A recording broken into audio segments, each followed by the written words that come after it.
เคยว่านั่นก็មានធ្វើអីទេបងប្អូនថ្ងៃហ្នឹងធ្វើមកធ្វើបាគូតេជាមួយនឹងឆ្អឹងជំនីជ្រូកដោយប្រើឆ្នាំងលក្ខណៈសម្ពាធគេហៅ pressure cooker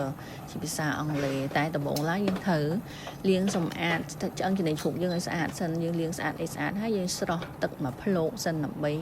ឲ្យវាបាត់ក្លិនឆ្អាបឬក៏ក្លិនរបៀបជ្រូកណាបងប្អូនហ្នឹងហើយពេលដែលយើងស្រោះវាមកសន្ទុះ5នាទី10នាទីហើយយើងលើកស្រង់វាចេញមកស្រង់វាចេញហើយចាំយើងប្រើឆ្នាំងដែលយើងរៀបចំហ្នឹងហើយសម្រាប់ថ្ងៃនេះខ្ញុំធ្វើ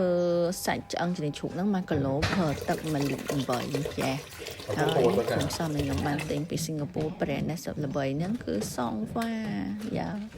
ហ្នឹងហើយអញ្ចឹងថ្ងៃហ្នឹងខ្ញុំប្រើគ្រឿងមកកញ្ចប់ហើយនឹងខ្ទឹមហ្នឹងប្រហែលជា25កំពឹសទៅ30កំពឹសប្រហែលជាប៉ុណ្ណឹងនិយាយទៅបាគូតេហ្នឹងបើសិនជាអត់ដាក់ខ្ទឹមអីច្រើនទេគឺអត់ឆ្ងាញ់ទេទី1ខ្ទឹមទី2គ្រឿងដែលយើងទិញមកត្រូវទី3កម្ដៅចង់និយាយថាយើងផ្ងំវាកាន់តែយូរកាន់តែល្អអញ្ចឹងប៉ុន្តែខ្ញុំអ្នករវល់អត់សូវមានពេលទេអញ្ចឹងខ្ញុំប្រើឆ្នាំង pressure cooker ហ្នឹងក៏វាជួយដែរបើសិនជាសុករាល់ដងយើងធ្វើ2ម៉ោងអីអញ្ចឹងឆ្នាំងនេះយើងធ្វើតែ1ម៉ោងអីអូខេហើយលឿនហើយផុយល្អទៀតបងប្អូននេះឃើញទេហ្នឹងហើយខ្ញុំដាក់គ្រឿងចូលហើយដាក់ឆ្អឹងជំនីហើយខ្ញុំទុកវាមួយសន្ទុះនេះមុននឹងបើកឆ្នាំងហ្នឹងត្រូវឲ្យវាចេញខ្យល់អស់សិនណាបើមិនចឹងទេបើកមកលាកដៃវាអាចផ្ទុះអញ្ចឹងយើងត្រូវចេះប្រើឲ្យស្រួលបួលណាមកបងប្អូនហើយឈ្ងុយពេញផ្ទះហ្មងខ្ញុំធានាជាតិdoubleជាតិញាក់សាច់បងប្អូនហើយយើងថែមជាមួយនឹងទឹកស៊ីអ៊ីវខាប់បន្តិចទៅទឹកស៊ីអ៊ីវធម្មតាបន្តិចទៅបានហើយអាហ្នឹងរសជាតិវាអត់សូវដិតខ្លាំងទេបើសិនជាបងប្អូនចង់ដិតខ្លាំងអាចថែមអំបិលអាចថែមអីថែមបន្ថែមថយអញ្ចឹងណា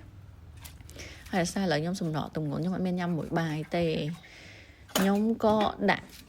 បន្លែរៀងច្រើនទៅបើអ្នកខ្លះក៏គាត់ដាក់បន្លែដែរគាត់ដាក់ញ៉ាំទៅទេអញ្ចឹងតែខ្ញុំថែមបន្លែដោយសារខ្ញុំចូលចិត្តបន្លែហេថែសុខភាពបន្តិចបងប្អូនឥឡូវយើងចាស់ហើយមិនដូចកាលពីយើងក្មេងណាអញ្ចឹងថែមបន្លែហើយខ្ញុំអត់មានដាក់កម្ដៅអីទៀតទេខ្ញុំគាត់ដាក់បន្លែហ្នឹងឲ្យវា rest នៅក្នុងហ្នឹងអញ្ចឹងណាយើងបិទកុំឲ្យក្តៅទៅព្រោះខ្ញុំចូលចិត្តរៀងអត់សូវឆ្អិនពេកអញ្ចឹងណាហ្នឹងហើយមុនដំបូងតែអត់ញ៉ាំទេតែថែមមីសួរបន្តិចទៅចង់និយាយថាអត់ញ៉ាំបាយតែញ៉ាំមីសួរបាន